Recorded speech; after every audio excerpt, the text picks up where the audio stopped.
Welcome to the 2012 Queensland State Election campaign. I'm Qld Politica, and these are the Twitter files. It's day 3 on the campaign trail, and today things started to get very personal, petty, and pretty ugly. The Premier started her day with a boot camp fitness session and tweeted a picture of what she saw while doing push-ups. A creative eye might see the central image from Munch's The Scream, though I suspect the Premier was seeing 10 more push-ups. At least it wasn't a vision of Mother Mary, or this campaign would have taken a very sharp turn very early on. In a carryover from yesterday, LNP supporter Jo Queensland kept at Kate Jones, the member for Ashgrove, over her alleged fake volunteers, and today was at Ms Jones as to who paid for the chocolate being given away. Was it taxpayer funded? She replied it's all funded straight from her pocket, and reiterated her invitation to Jo to come and meet with the people of Ashgrove. Kate 1, Jo 0. Information came to light that the ALP candidate for Southern Downs, Peter Watson, had made some racist and homophobic comments in a blog post, and the ALP were quick to disendorse and expel him from the party. The Premier stating categorically that there was no place in the ALP for those comments, and no place in Australian society for them either.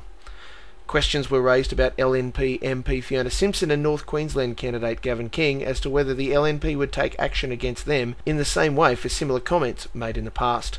While the LNP didn't respond formally, the alleged LNP Insider account responded to the questions with more questions. Did we expel young LNP heavyweight Keegan Sard when he called for union members to be bashed and murdered? Did we disendorse and expel Gavin King for his rape blame and violence against women rants? The only response from Mr King was a tweeted photo of Campbell Newman and Jeff Seeney touring Trinity Inlet in what looked to be some pretty average weather.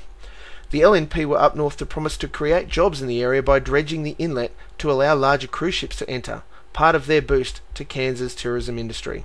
Along with some mud being thrown around at members and candidates, some pretty serious swipes started being made at supporters on both sides, leading one LNP party member, Grant Vandersea, to tweet a remarkable statement. I'm not an employee of the LNP, have never been a candidate, and am not involved in policy discussion, just an ordinary member. It's getting ugly.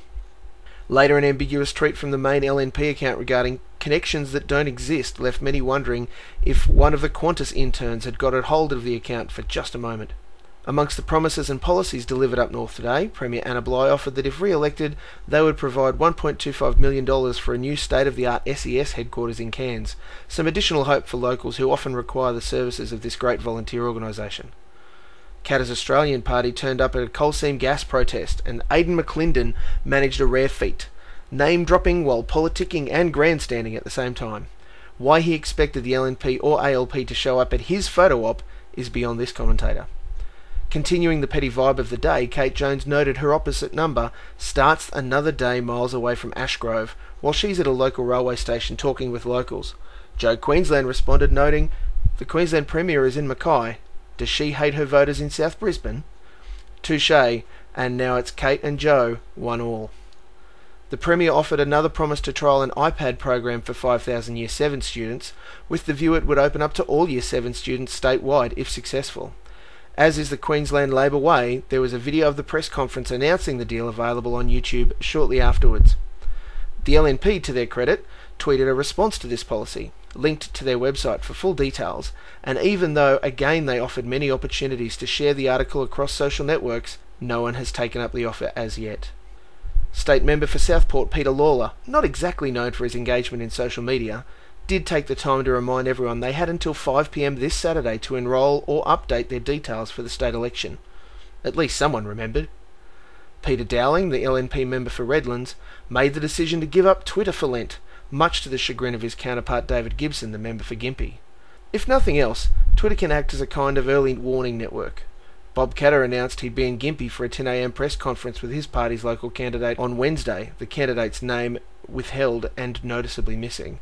And Candu Campbell warned the people of Ashgrove that they now have Graham Richardson visiting them also, and that he knew a good removalist if they needed one.